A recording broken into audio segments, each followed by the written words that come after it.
Free deliver nga ako marites yung aming mga ginrocery dahil lagpas 4,000 nga po iyon. Dahil tulog nga si Jowa dyan kaya ako nga po ang nagbuhat. Tingnan mo naman si Panda, abay gustong lumabas dahil hindi nga iyan nakatali. Shout out nga po pala dyan sa nag-deliver sa aking grocery dahil single nga daw siya, baka may naghahanap nga dyan. Ayan at nagpipilit nga si Pandang lumabas. Pag yan nga nakatakas ko marites, abay hahabulin mo pa iyan doon sa labasan. Kinagabihan ko marites habang ako nga po ay nagluluto ng ulam, si Jowa naman nga po ito at inaayos niya na yung mga chichirya. Tutin natin yung mga kadalasan na tanong sa aking munting tindahan. Sabihin ko naman ay experience ko nga lang po iyon ko marites. Dahil may kanya-kanya naman nga po tayong experience sa buhay. Nakailang beses ko na nga po ito sinabi dati. Pero dahil meron nga tayong mga bagong followers kaya sasabihin ko na rin. Kano nga ba yung umpisa kong puhunan dito sa aking munting tindahan? Yun nga po ay 10,000.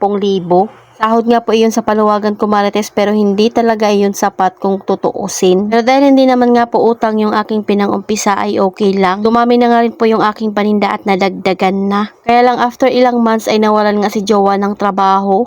At naubos nga po yung paninda namin kaya ang ending ay umutang nga rin po ako sa mga utangan. Nga po kami pumasok sa arawan, buwanan, tapos may lingguhan pa. Dahil lahat nga po ng ipon namin ay nabuksan na namin at talaga namang nagamit na sa mga pambayad ng mga bills. Pero ang mahalaga naman nga ko marites ay nakatulong naman iyon sa amin para malagpasan nga po namin yung mga panahon na wala kaming budget. Nag-umpisa yung tindahan ko na tuwing katapusan nga ay halos wala ng laman. Kung lahat ng hinahanap ng customer ay wala nga sa tindahan ko. Pag meron naman ay kulang minsan yung kanilang binibili, lalo na pagbibili ng 5 piraso dahil madalas ay 1 or 2 na lang. Dahil ang nangyayari pag umuutang ako halimbawa ng 15k tapos arawan nga po iyon, abay akinsi pa lang halos wala ng laman yung aking tindahan. Pero hindi rin talaga ako nagpapasko marites dahil pinipilit ko talagang bayaran yung aking utang. May binabayaran pang ang kuryente, tubig, tapos yung buwanan. Nung time na yun ko marites ay pa extra lang si Jowa kaya kahit papaano mayroong panggastos. Pero hindi rin talaga sapat para magkaroon nga ng stock itong aming munting tindahan. Every month talagang kailangan kong mag-renew nga ng utang. Abot din iyon ng 2 taong mahigit ko marites na ganun nga po yung senaryo.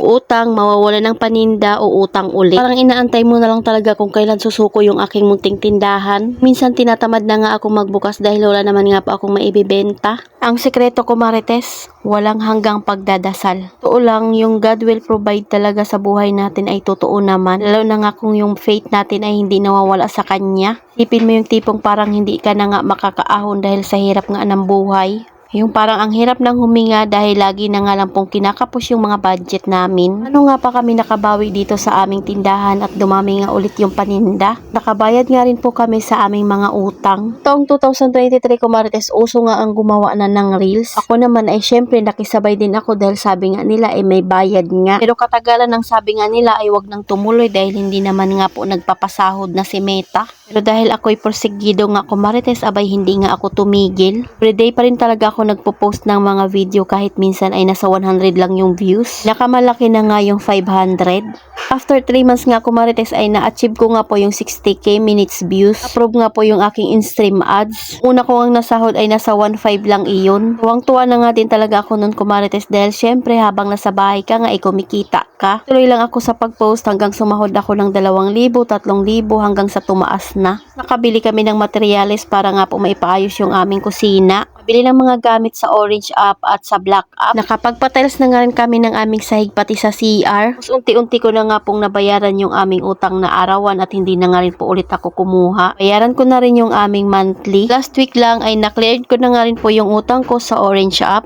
Kaya ito, nadadagdagan na nga po itong aking munting tindahan dahil may kita si Jowa, may kita din ako. Nakapagtabi na nga rin po kami kahit papaano. Kaya naman talaga lahat ng meron kami ay dahil kay Lord. Kung hindi niya nga kami binless, abay hindi namin malalagpasan yung aming mga problema. Imbis na magtampo nga tayo ay mas maganda pa rin talagang magdasal na lang. So ayun lang muna ko marites. Salamat sa panonood. Follow for more. God bless us. At sana i-share nyo na nga po itong aking video.